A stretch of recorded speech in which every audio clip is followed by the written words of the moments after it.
अस्सलाम वालेकुम। इस वक्त मेरे साथ मौजूद हैं पाकिस्तान फैशन ब्रांड का बहुत बड़ा नाम हसन शहरियार यासीन HSY। इनसे बात कर लेते हैं और इनसे पूछते हैं कि आजकल क्या कर रहे हैं HSY फैशन के अलावा। कैसे हैं आप? अस्सलाम वालेकुम जी, कैसी हैं आप? मैं बिल्कुल ठीक ठाक। क्या हो रहा है आजकल?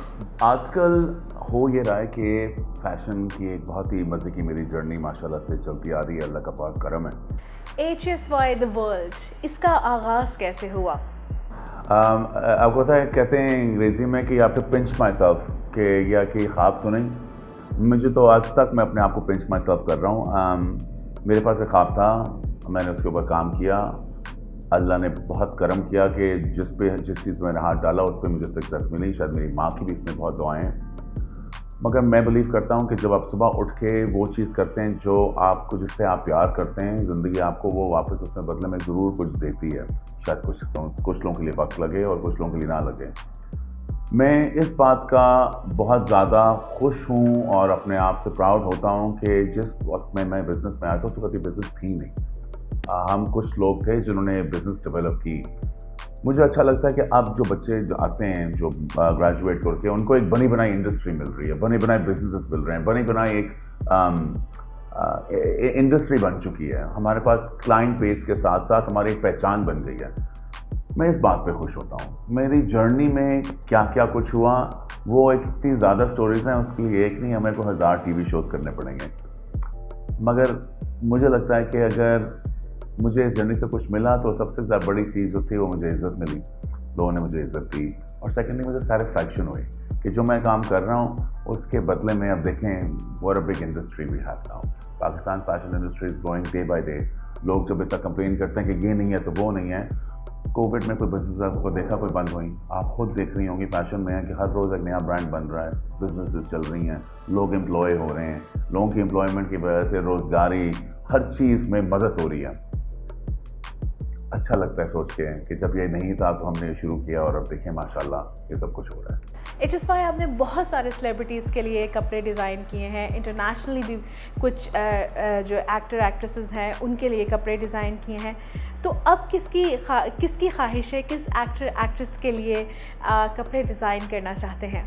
अच्छा, मुझे लगता है कि अब सेलिब्रिटीज़ नहीं, मुझे लगता है कि जब से मैंने टेलीविज़न पे आना शुरू किया, ड्रामास किया और लोगों ने जिस तरह मुझे प्यार किया, कि मुझे लगता है कि मैं आप उन सारी माँओं के लिए और बहनों के लिए बनाऊं जो मेरे कपड़े अफोर्ड अब नहीं कर सकते। हाँ, ये मुश्किल वक्त है, मैं जानता हूँ कि इंडस्ट्री के अंदर एक टफ़ टाइम आया हुआ है, पाकिस्तान के अंदर टफ़ टाइम आया हुआ है। तो मैं एक अब ऐसी कलेक्शन पे काम कर रहा हूँ जो ना सिर्फ रीज़नेबल है बट ईज़िली एक्सेसिबल भी है। मेरे लिए मेरे सेलिब्रिटीज़ मेरी पाकिस्तानी बहनें और माएँ हैं, वो हमारी पाकिस्तान, वो मेरी सेलिब्रिटीज़ हैं। मैं इंटरेस्टेड नहीं हूँ कि अक्रॉस द बॉर्डर किसने पहना हो, तो फलां किसने पहना हो, तो ये किसने पहना, और यहाँ के सबके सेलिब्रिटीज़ तो मैं बना चुका हूँ और मेरे दोस्त यार भी हैं। मगर मैं उनको रीच आउट करना चाहता हूँ जो सोच रहे हैं कि शायद ये दुनिया हमारे लिए नहीं रही। ये दुनिया आपके लिए है, ये पाकिस्तान आपके लिए है और हम आपके लिए। कहते हैं कि वक्त से ज़्यादा अनमोल कोई चीज़ नहीं है और आप अपना वक्त जो है कम्युनिटी को दे रहे हैं। मगर हमारी जो यूथ है वो बहुत ज़्यादा परेशान नज़र आती है। आप कुछ इसमें कमेंट करेंगे? बिल्कुल मुत्तफ़िक़ हूँ जी। मैं ऐसे लोगों को, यूथ को हायर करता हूँ। सबसे पहले जो मैंने इनके अंदर वो जो देखा, वो यही देखा जो मैंने अपने अंदर देखा था। मैं भी 12 साल की उम्र से काम कर रहा हूँ, 12 साल की उम्र से।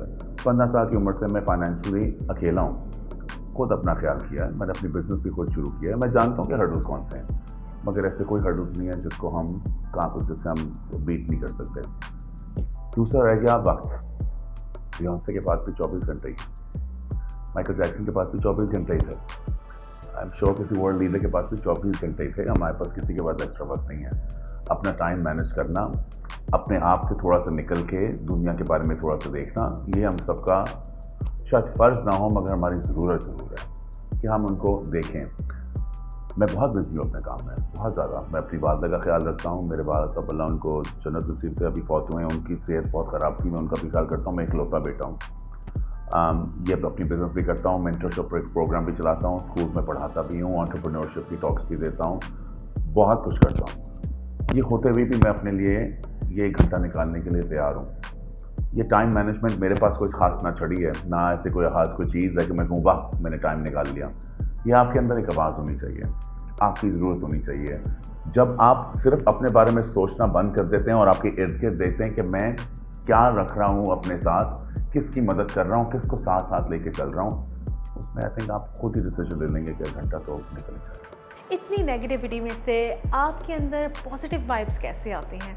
आप कहाँ रहते हैं ज़्यादातर? अपने दिमाग में, राइट? हम लोग कहाँ होते हैं ज़्यादातर? तो यहाँ ही होते हैं ना, अंदर ही होते हैं, इस दुनिया में होते हैं। अब इस दुनिया का बनाने वाला, इसका जो क्रिएटर है, जो अल्लाह ने तो आपको दिमाग दे दिया है, अल्लाह ने तो आपको मौके भी दे दिए हैं। आपके अब ये ज़िंदगी में चॉइसेस हैं, आपकी चॉइस है। आप सुबह उठ के एक चॉइस है आपके पास कि आज मैंने सड़ा हुआ रहना है और सब लोगों को सुनानी है और हर चीज़ के बारे में कोसना है, या मैंने उठना है और मैंने हर चीज़ को, हर लम्हे को एक अपॉर्चुनिटी बनाना है। ये चॉइस आपकी है। मैं हर सुबह उठ के यही चॉइस करता हूँ।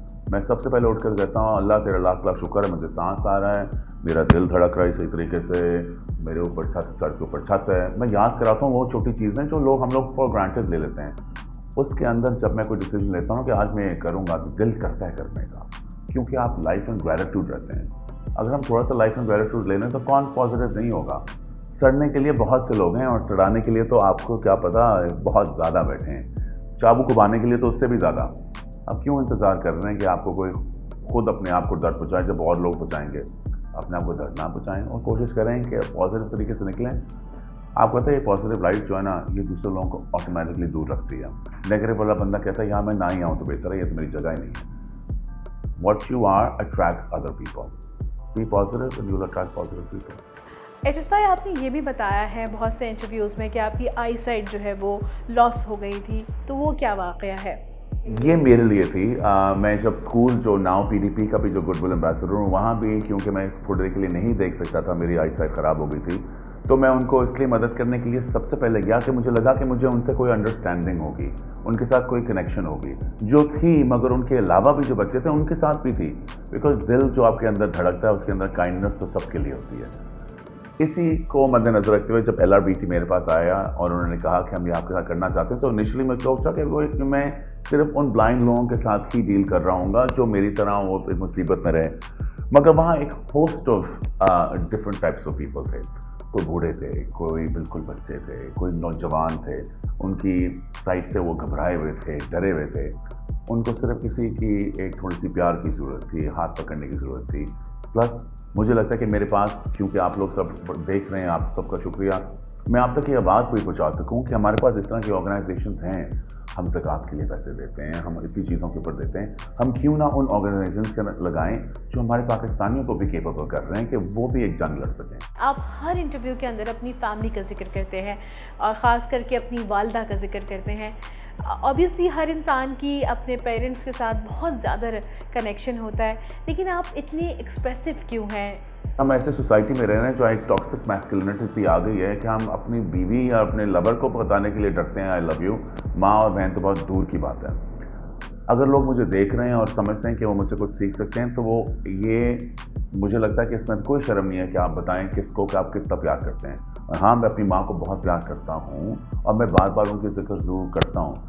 प्लस मैं समझता हूँ कि हम जो भी आज कुछ है ना, जो भी हैं, वो अपने बड़ों की वजह से हैं। हमारे पास कोई ऐसी बनी बनाई ट्रेनिंग तो आई नहीं। आप सड़क के हाल देख लें, हम लोग तो कॉन्स्टेंटली ढूंढ रहे होते हैं कि हमें सिखाएगा कौन, बड़ा कौन करेगा। जो लोग आपको बड़ा कर रहे हैं, जिस तरह भी, अच्छे तरीके से, बुरे तरीके से, जिस तरह बेस्ट वो कर सकते हैं, आपकी उनकी इज्जत तो करें। अगर आपने इज्जत करवानी है ना, तो आप दूसरे लोगों की पहले इज्जत करना सीखें, फिर आपके लोग इज्जत करें। सुना है कि आपने एक फ़िल्म की है महविश हयात के साथ, तो क्या वो मुकम्मल हो गई है? हाँ जी, मैंने भी एक फ़िल्म अभी ख़त्म की है महविश हयात के साथ। उसका नाम है इजाज़त। बहुत मज़े की स्टोरी है।